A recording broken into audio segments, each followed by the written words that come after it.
What we have here is nutsedge or nut grass. It is a very difficult weed to control. It prefers moist conditions, but also can thrive in extreme drought conditions. Distinct characteristic of nutsedge or of a sedge is it has a triangular stem. And it also has underground nutlets. And let me see if I can pull one of these up and show them to you. Clean it out. And it's easy to come out when the ground is moist, of course.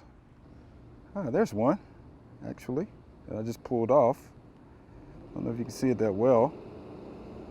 But it's full of carbohydrates, and this is how the plant is actually able to grow.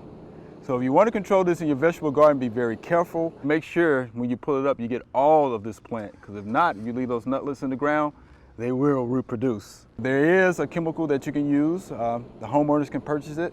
It's called Image. The active ingredient is Immunox. Read the label on that.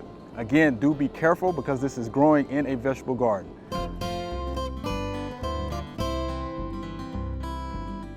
Thanks for watching. We have other quick tips. Just subscribe below.